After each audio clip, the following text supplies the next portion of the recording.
Welcome to the Fabulous 413. I'm Monty Belmonte. And I'm Clee Smith. Coming up a little bit later in the show, we'll be talking with candidate for mayor of Springfield, Justin Hurst, but we are in the penultimate day of our fun drive, our fall membership drive here, nepm.org or 800-639-8850, and we are here with John Sutton. And if you give in the next 54 minutes, your gift will be worth twice as much to NEPM. That's because there's a dollar for dollar match going on. Give $120 and an extra $120 is donated to NEPM thanks to the Member Match Fund. Your contribution will pay for even more of the NEPM programs that are so important to you, hopefully like ours. Later this week, we're going to be talking with all sorts of interesting folks about interesting things happening in your backyard. I'm sure we're going to get into the candidate for mayor about housing. We're going to have Wayfinders and the Springfield Housing Authority on the show tomorrow. And then we'll change it up and talk with folks from the Lizzie Borden musical as well as live music on Friday with a young person who was part of the Youth Performance Festival, which we'll talk about later on the show, who's doing an album release party in Northampton. That's the kind of stuff that we like to cover on this weird show called The Fabulous 413, and it's all paid for through listener support from listeners like you, nepm.org or 800-639-8850. And right now, you can support NEPM by giving $10 a month and receive an annual online subscription to the New York Times. You'll get two of the most trusted names in journalism with one contribution to us here at NEPM. This is a limited offer only available today, and no worry about exceeding your article limit or running into paywall issues with some of their really interesting stories. Just give us $10 a month or $120 all at once. The deadline is coming up for that at 6:30 tonight. After that, the Times won't be available through NEPM. So please give online at nepm.org or call 800-639-8850. You're supporting journalism by supporting journalism. You get the New York Times, you get New England Public Media all in one fell swoop. nepm.org. Thank you to Stephen and Florence, who's got the 12-month subscription to the New York Times and has become a renewing member this hour. The Fabulous 413 is also funded by Northeast Solar, offering solar options, energy security, and solutions for the local community. You can learn more at northeast-solar.com. You're listening to the Fabulous 413. Later in the show, youth artists teaming up with working artists and bringing together Hampshire County and Hampden County for the Youth Performance Festival. And joining us now in an ongoing effort to speak with all of the candidates for mayor in all four counties of the 413 is City Councilor Justin Hurst. Justin Hurst is running against the 16-year incumbent mayor of Springfield, Dominic Sarno. Justin was first elected to Springfield City Council in 2013, where he's serving his fourth term. He was unanimously voted as president of City Council, where he served in 2019 and 2020. He's a graduate of the Springfield Public School System, received his Bachelor of Arts degree in English from the University of Virginia in 2000, his Certificate of Advanced Study in Administration from UMass, and a doctorate degree from Western New England College School of Law. He lives in the city with his wife, school committee member Denise Hurst, and his two sons. Welcome to the show. Absolute pleasure to be here. I need you all on my team. We'll be like your hype people, although we are totally nonpartisan. Just the facts. And we do thank you for sitting down with our news department earlier in the day, too, and you'll be hearing from that as time goes on. We will have live election night coverage here on November 7th, election night. But tell us a little bit about Justin Hurst, the human being from Springfield. We gave you a little your resume, your bona fides, your doctorate degree, etc. Tell us about Justin Hurst, the person. So I was born and raised here in the city of Springfield. Like you all mentioned, graduated from Central High School. And then after graduation, went on to the University of Virginia. And, always wanted to come back and emulate what my parents had been doing, which I saw my entire life, which was giving back to the city that they love so much. So I knew, upon graduation, I was going to come back and give back to the city. Ended up going to law school in the evenings and then teaching English full-time at an alternative school, and then finished out my career at the High School of Science and Technology. So always knew I was going to come back home and invest in our young people, and now I'm investing in the residents here in the city of Springfield. Why get into politics rather than doing grassroots organizing? I watched it firsthand. My father ran for mayor twice and city council once. Unfortunately, he was not successful, but there was obviously some reason why he wanted to go into politics. And, then my mother was on the school committee. She served for a decade before my wife. And, I saw the people that I looked up to looking to make a difference through politics. And that's really what I wanted to do once I got outside of the classroom. And I found myself wanting to impact more people through legislation. And that's what I found. That's what I ended up doing when I was on the city council. So just sort of fit. Did you teach English at the science school? I did. Was it difficult because they're focusing on STEM things to get them interested in humanities?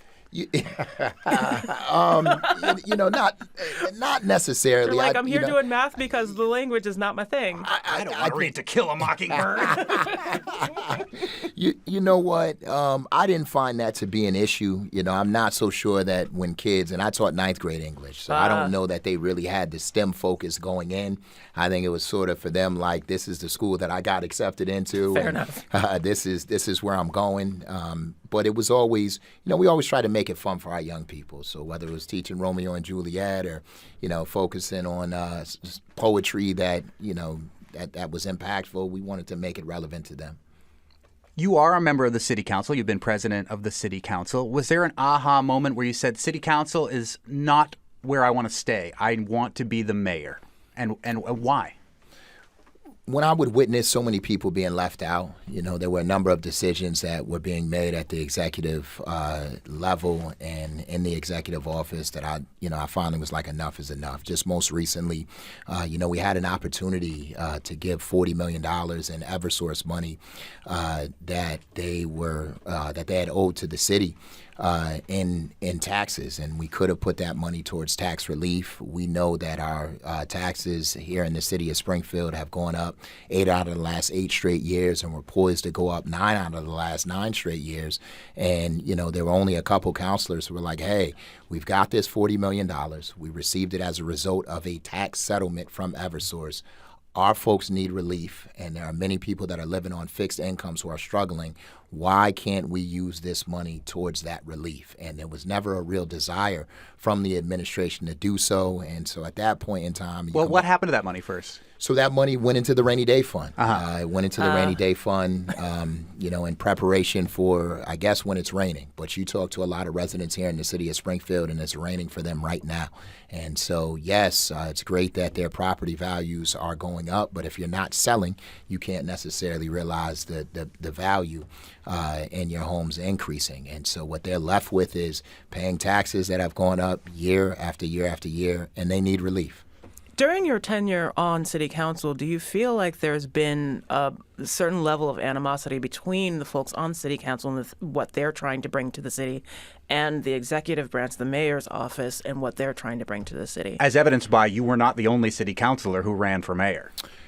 I think it was clear that folks felt that the residents of Springfield needed change. After you are in office for 16 years, your circle becomes smaller and smaller and smaller, and you stop to really operate on behalf of the individuals who got you elected, and you're more focused on appeasing those individuals who are giving you campaign donations or whose pockets you're padding. And so,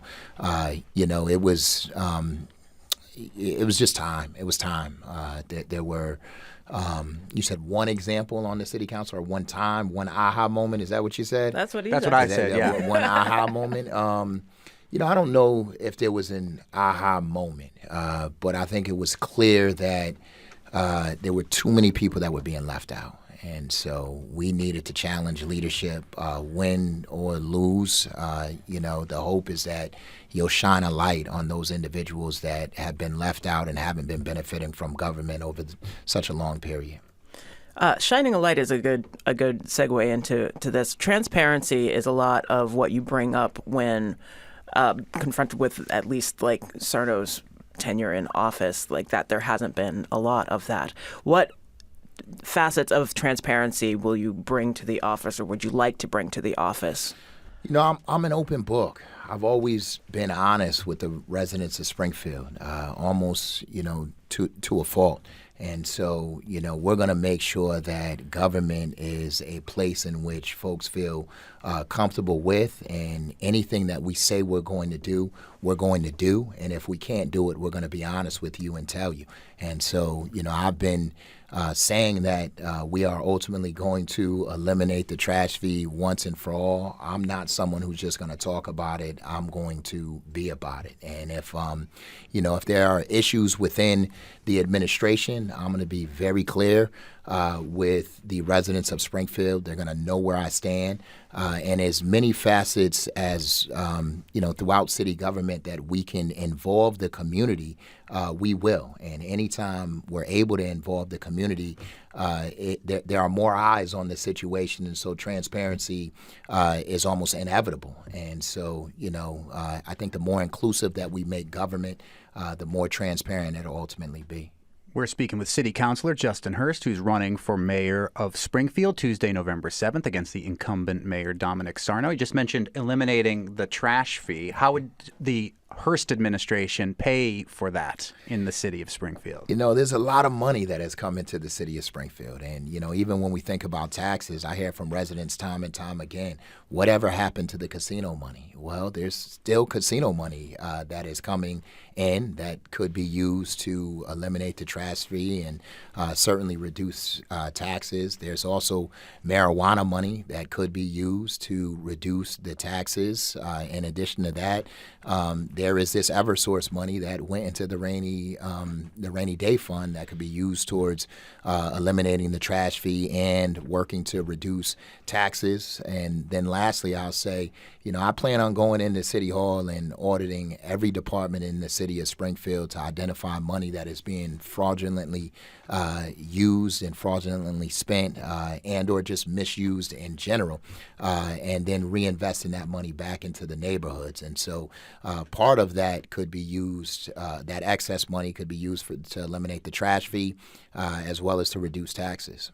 Do you believe there's money being fraudulently spent in the city of Springfield right now? I do. Do you know where? Are you feeling comfortable to share what you believe about that?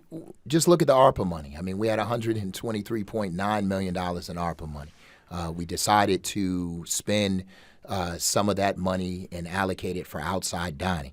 I think that was a great idea by Mayor Sarno, and something that I support, because certainly we want to make sure that folks have things to do downtown. We want to support our restaurants, and we want folks to feel comfortable eating out and dining out, especially in the wake of COVID.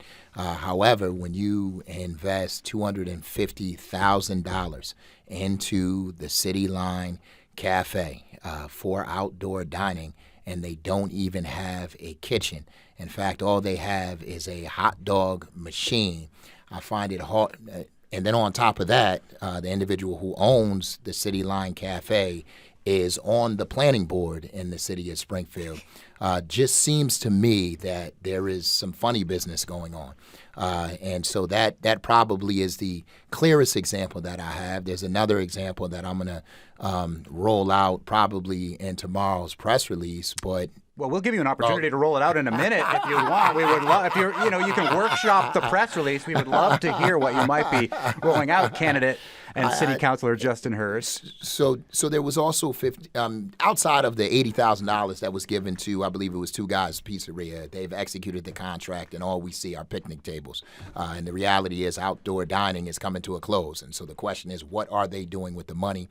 When we talk about transparency, that needs to happen. In terms of the press release, I'll just say stay tuned. But there is another example that is an obvious conflict that I'll roll out in the news and make sure you all are a part of it. Well, thank you very much for that. We're speaking with candidate Justin Hurst, City Councilor in Springfield, running for mayor of Springfield against Dominic Sarno. And we're going to have more talk about schools and safety and ARPA money coming up in just a little bit. But we're raising money for New England Public Media. We're in the midst of our fall membership drive. And now I'm here with John Sutton, who was here all along but didn't talk the first time we were raising money. Radio magic. And we are, that's the magic that we have. But John Sutton is going to tell us about how your money could be matched dollar for dollar this hour only. Well, it is the next to the last day of the membership drive, and we're asking fabulous 413 fans to make a contribution right now. And current contributors, imagine this. At some point in their living room, their kitchen, they decided that they were going to match your contribution. They told us they would do it, and now is the moment. You give $100 to us, and we get an extra $100 donated to the station because of the match. Give $10 a month, and it becomes $120 in match money because the annual value of that monthly gift is doubled. The match is on just until the end of the fabulous 413, so just about 40 minutes from now, get your gift doubled when you call 800-639-8850 or when you give online, nepm.org. We cover a lot of ground on this show because 4 counties is an awful lot of space, but there's so much happening in every corner of each county that we have to spend time with it, going to museums, talking to each of the candidates in these mayoral races, as well, the ones that will speak to us. There's one exception, but we're not talking about Or her. two. But still, talking with the mayors that are seated currently, talking with city councilors, those sorts of stories that we're able to go out and get are specifically because you donate to this station and you believe in the stories that we are trying to bring to you, the connection that we're trying to give to you with your community. So support us as well. nepm.org, 800-639-8850. And there is a match this hour only. We'd like to be a conduit to the politics that's happening in your backyard. That's why we're speaking with candidate Justin Hurst right now. That's why U.S. Congressman Jim McGovern joins us every week to answer your questions. But we also like to cover the weird and wonderful stuff of the fabulous 413. We got spooky stories coming. We got spooky stories coming for next week. We took you to a mushroom farm last week on the show, introducing you to the farmers and the artists and the musicians that make the fabulous 413 fabulous. It's envisioning or living out my dream of being a Mr. Rogers for our neighborhood of these 4 counties of Western Mass, where you get to meet Yo-Yo Ma and see how crayons are made. That's what we're trying to do here with this show, and we hope that you can support it, especially with this match this hour.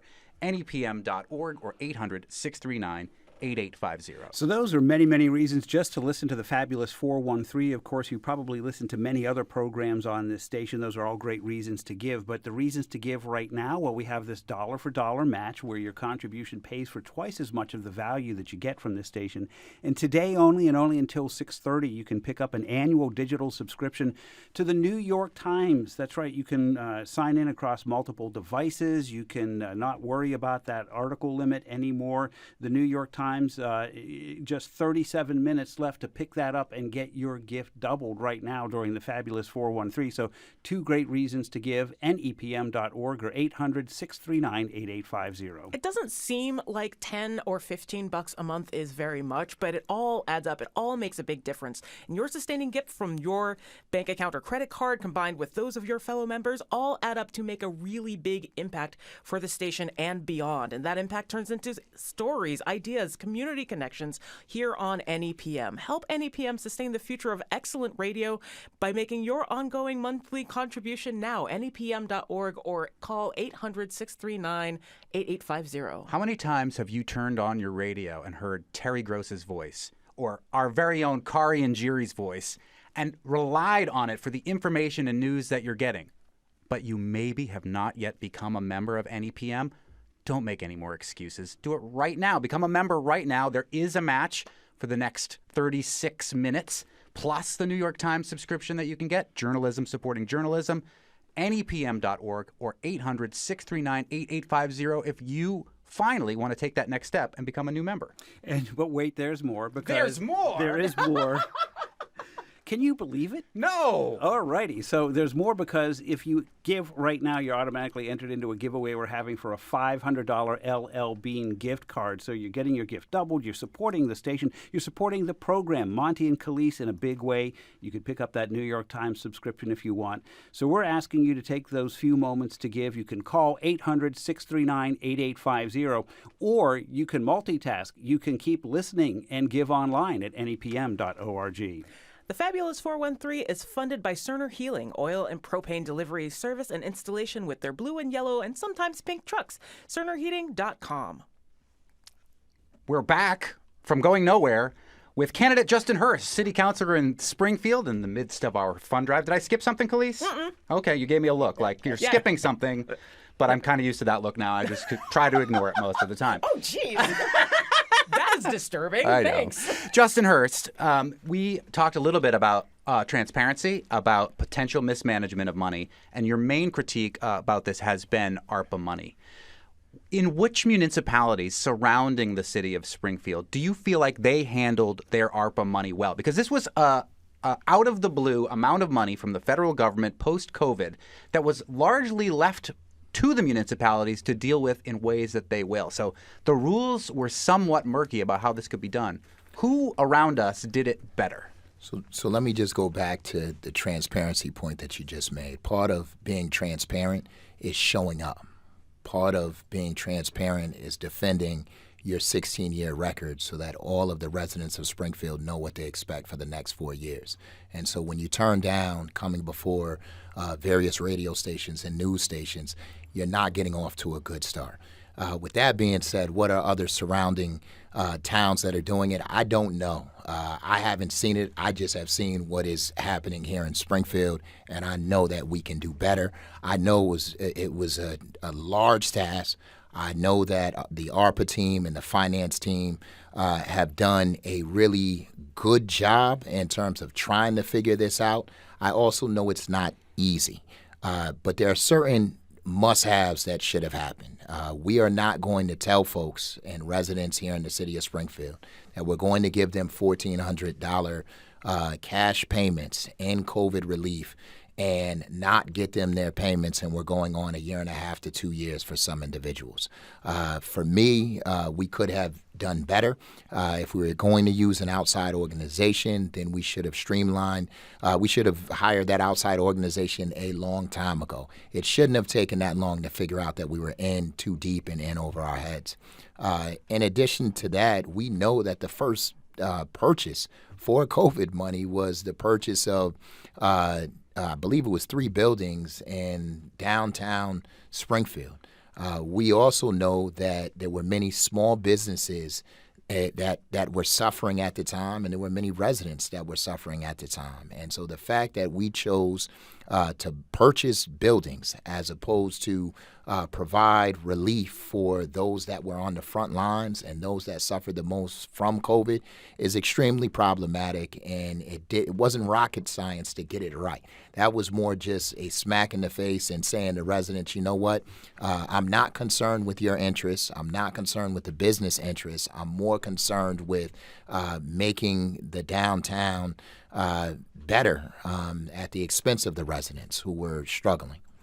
I want to shift this to housing because apparently that is my question for everybody. Denise Jordan from the Springfield Housing Authority is going to be on the show with us tomorrow talking about the Affordable Housing Act. The bond bill that the governor that just got put passed. Forward. Yeah. Okay.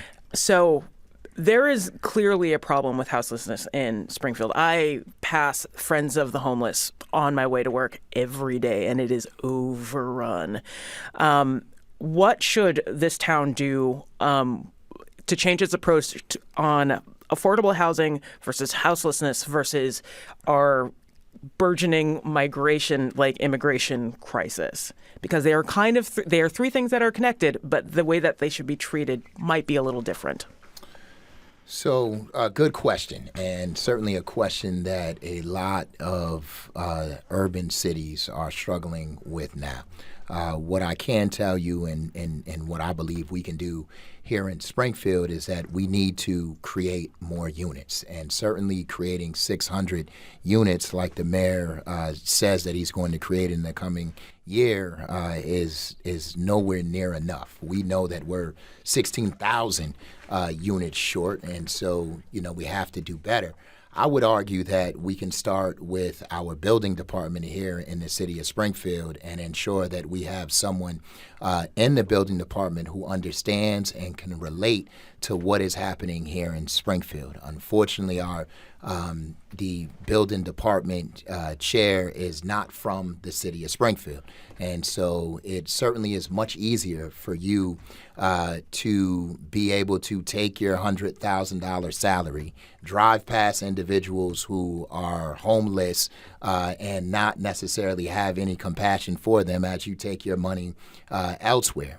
If you did, then you would make sure that we had a competent building department that held big-time landlords like the Springfield Gardens accountable much quicker than we've done here in the city of Springfield. There are thousands of units, or certainly hundreds of units in the city of Springfield that are offline because they are condemned, and we haven't gotten these landlords in court as quickly as we should. In addition, there are permits that are taking months to be processed for these new developments that is inexcusable. And so we need to make sure that we have a full complement of building inspectors to cite the buildings that are not being taken care of by the landlords. We also need to make sure we have a full complement of code enforcement officers. And then we need to make sure that we have enough attorneys getting these big-time landlords in the court and making sure they get their properties online.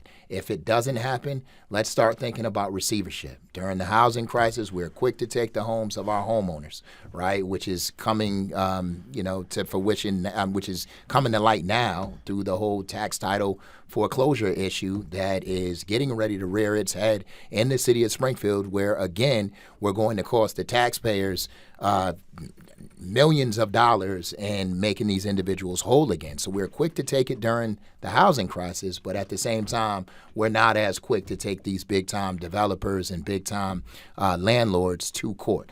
I wonder why.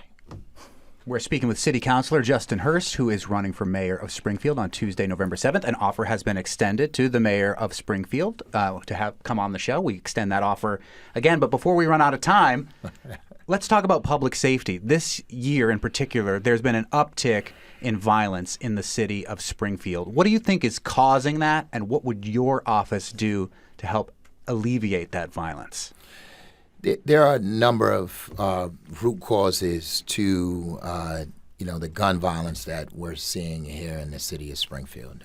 What I would do to address the gun violence that is running rampant. I mean, we are leading the state in terms of the number of homicides here in the city of Springfield per capita. We've had, I believe, 27 or 28 homicides, which is the most that we've had in Springfield's history. We need to have a comprehensive plan to address gun violence. We can't just tweak a plan. We can't tweak a plan that we don't have. We need to have a comprehensive plan. As mayor of Springfield, I will have a comprehensive plan. We know we're short 70 officers. We also know that we don't have officers serving on both the state and federal gang, gun, and drug violence units, which we need to have. Our specialized units are not working past midnight. They also are not working on the weekends. And then we're not providing resources to those organizations on the ground that are actually doing the work that is going to produce the results to reduce gun violence. Primarily those individuals that are involved in conflict resolution. We're not funding those programs at the degree we should. We're not funding mental health programs at the degree we should.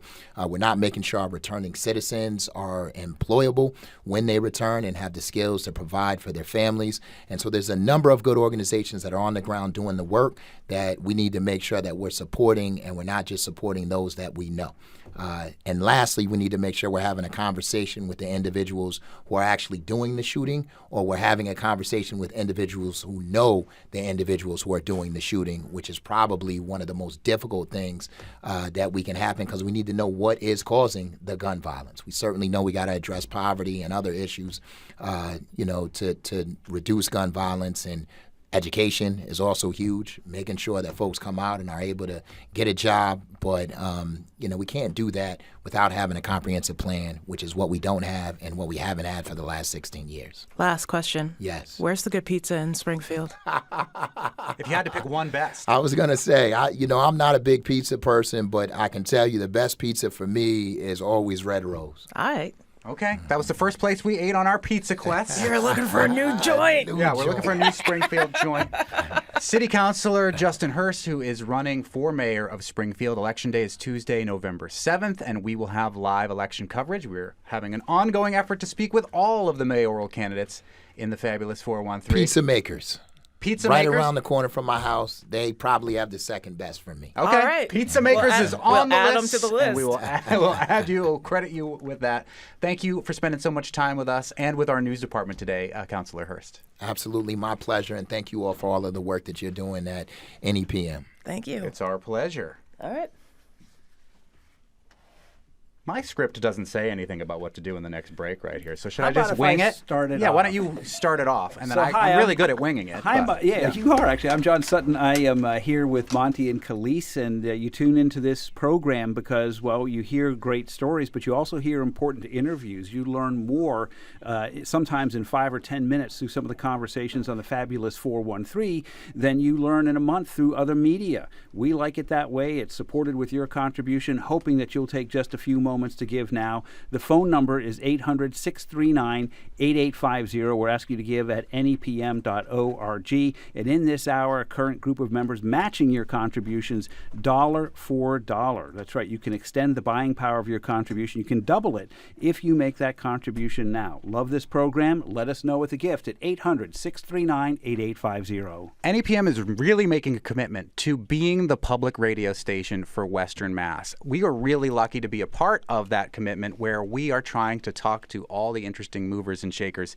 in Western Mass. There's so many stories to tell. I've already used my Mr. Rogers analogy, but it became clear to me when I moved from the eastern part of the state. I used to think Western Mass was a desolate wasteland until I moved here. I saw how rich this place was with things to do, interesting museums to go to, places to go, the beautiful scenery. We want to use the radio to bring as many of those stories as we can to you every day. NEPM.org or 1-800-639-8850.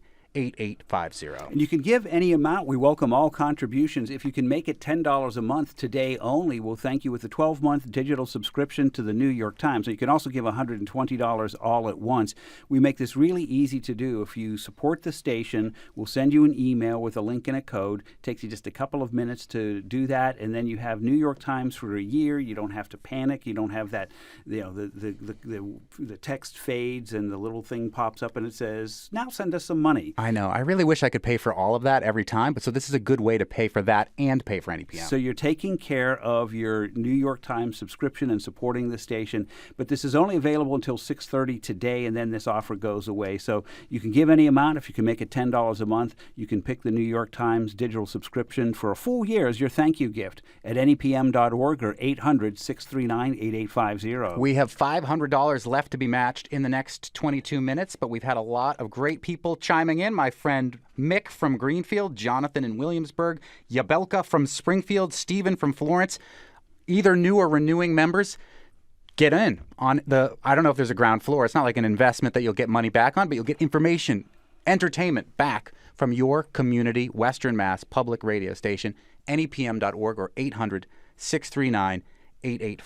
Well, you do get a return on that investment because this radio station, particularly during the fabulous 413, turns the mundane moments of life into time well spent. I mean, we talked about multitasking. This is kind of the ultimate multitasking because this station fits into your life in so many ways. You could be making dinner, you could be getting ready for work, you could be driving in the car, doing chores outside. We're asking you to support the fact that this station does give you that return and an extra incentive beyond the New York Times and the match. If you give right now, you're entered into a giveaway for a $500 LL Bean gift card. 800-639-8850, nepm.org. We call the show the Fabulous 413 for a reason, and that reason is that the 413 already had a copyright attached to it. So we had to come up with an adjective to describe the 413, and fabulous was alliterative. You can learn about that and more when we have the Word Nerd on every week, where we talk about language from our backyard. The Dictionary of Note in the United States of America happens to be right down the street in Springfield, Massachusetts. It is, however, a great and fabulous place to live, and we love to tell these stories here, nepm.org or 800-639-8850. And don't forget, you can pick up that New York Times subscription when you give $10 a month or more, $120, but only until 6:30 today, 800-639-8850. The Fabulous 413 is also funded by Cerner Heating, Oil, and Propane Delivery Service and Installation with their blue and yellow and sometimes pink trucks. See, that's the kind of weird place we live. CernerHeat.com and by Wright Builders, providing sustainable green construction, including net zero energy and low embodied carbon for commercial, institutional, and residential projects right-builders.com. You are listening to the Fabulous 413. And now we turn our attention to the Youth Performance Festival, which is a collaboration between Play Incubation Collective and the Northampton Center for the Arts at 33 Holly Street in Northampton. It's a free opportunity for youth artists age 8 to 18 to create original performance pieces under the guidance of mentor artists in the fields of music, dance, theater, poetry, spoken word, video. The Youth Performance Festival is partnering for the first time with Make-It Springfield, who've been on the show before, to create a Springfield-based youth cohort. This group will rehearse together at Make-It Springfield throughout the winter, and then there will be a performance in Northampton in February of 2024. And joining us from the Youth Performance Festival and the Northampton Center for the Arts is Kelly Silliman, the program director at the Center for the Arts, as well as Deveir Cockett. Am I saying that correctly? Usually, when we're not fun driving, I would talk to you beforehand, make sure we're saying all the pronouns. And Deveir Cockett? Oh, that's great. Excellent. You got it. Thank you. Who is a working actor, a longtime Youth Performance Festival mentor, and a Springfield resident. I won't ask you who you're going to vote for just because we had a candidate in here. That'd be putting you on the spot.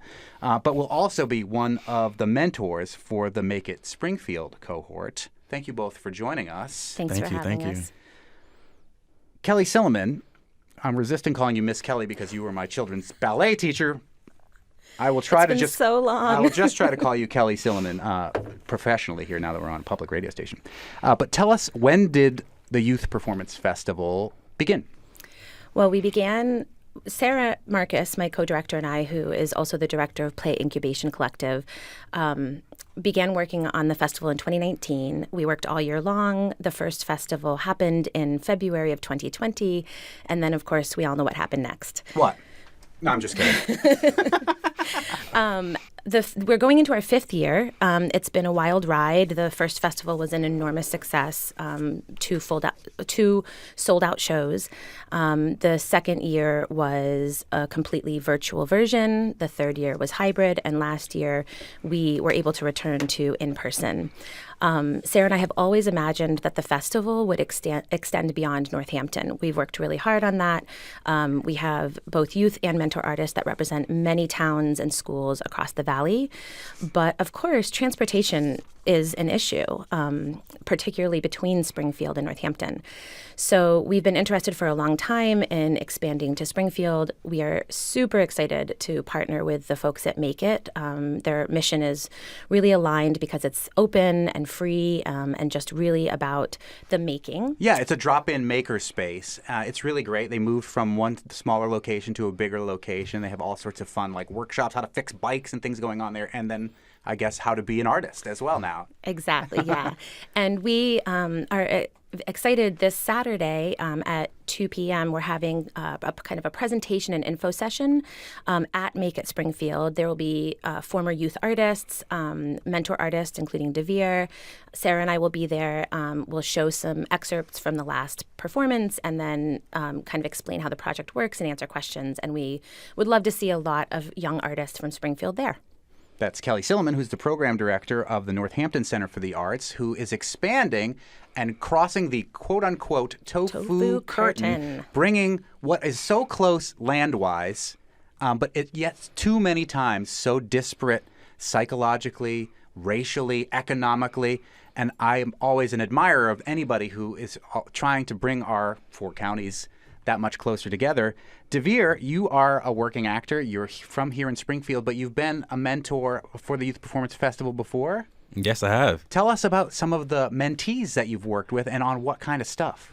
The mentees I work with. Every time I do a mentor artist for YPF, I am just reminded how do I say this, uncreative I am as an adult. No. Because like when you see these children work on these creative stuff and it comes from their own head, their own Where did ideas. That come from? Exactly. And like, what am I doing wrong? Have I lost my imagination or my love for the arts? But no, really, these kids, these mentees are amazing, all from song to video animation. I was theater my first year, and last year I was video animation and editing and production last year. And these kids are just so creative when they come up with ideas. And when we say it's their own original ideas, it's their own original ideas. Yes. We do not give them any ideas on what they do. Day one, we ask them to come up with the idea, and we're just guiding them throughout the whole process. And what I love about that is it's something I wish I had as a kid. Instead of like going to school or going to like some art place and they're telling you, oh, this is the play we're doing and this is how I want you to act. The kids come up with their own ideas. Like watching a young artist like 8 or 10 years old and seeing them how they direct their other fellow artists who are the same age, kind of lets me know how they think of the world and when it comes to the arts too. Like, do they love directing because they love bossing other people around? or do they really have like a passion or an idea and they want to get this out there, but they need a little bit of guidance? So tell me about how that guidance works, Deveir Cockett, who's going to be one of the mentors for the Youth Performance Festival. There's an open house to learn more about this weekend at Make-It Springfield. When they come with so many great ideas that are so inspirational to you, how do you, as a working professional artist, guide them without crushing their creativity? I think many of us who are creative people have been creatively crushed. Yeah, and that's something we don't do there at YPF. But how to do that is I'll go back to guiding them. Yeah. All these kids have big, giant, great ideas, and like we try to let them know, like, you have this space, you have this time to do that, and we're really just guiding them.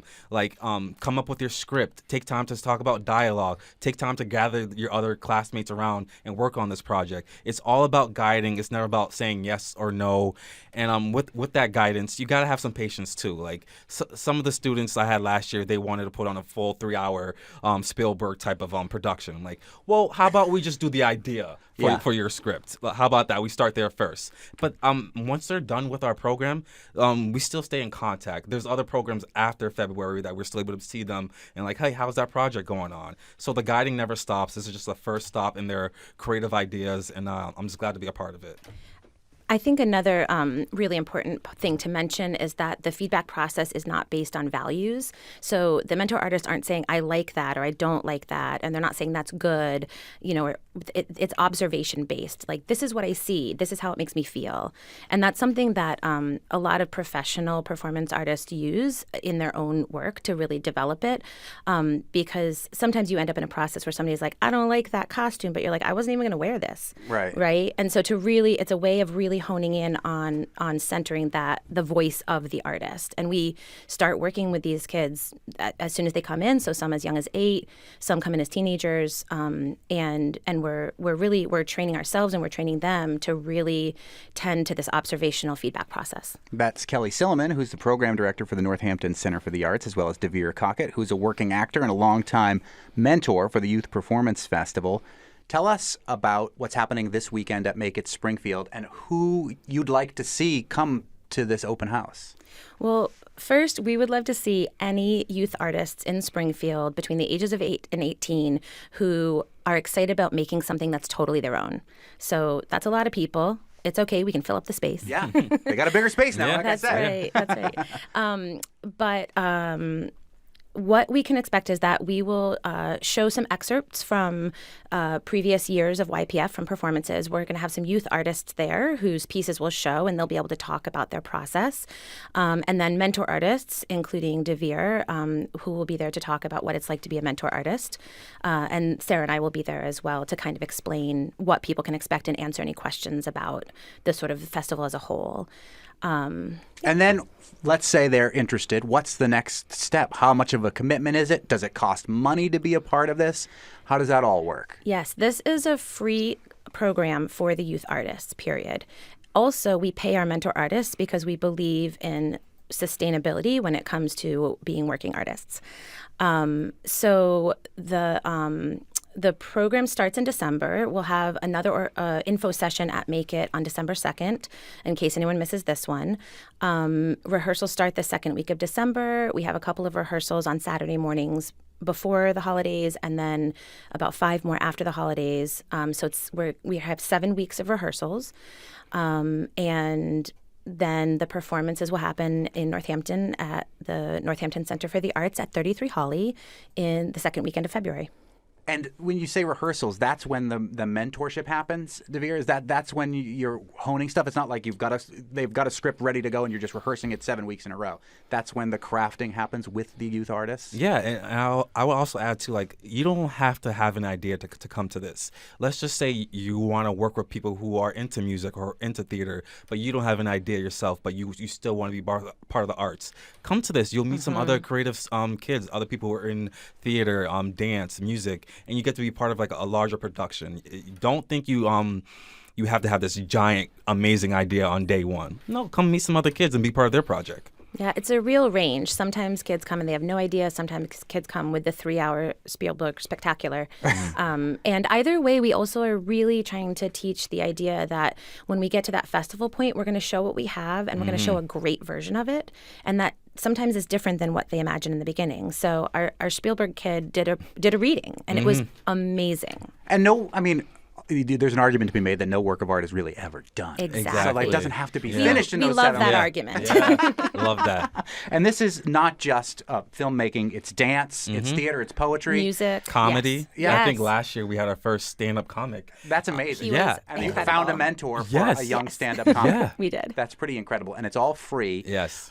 Was Louis Phipps in the first cohort? He was in the first 2 YPFs, yes. So Louis Phipps, I don't even know how old he is now. He's our Live Music Friday guest on Friday Fun. because he has an He's album performing on Friday night. Friday night at the Parlor Room in Northampton because of, he's now got an album. He's working with other professional musicians. And he's still, I think, in his maybe not, I think he might even be a tween at this point. I think he is. I don't yeah. even think he's quite a teenager I yet. think he might be 11, maybe 12. Does your audience know about his voice? Well, they're gonna know about it on Friday. Live Music Friday with Louis Phipps. It's gonna be incredible.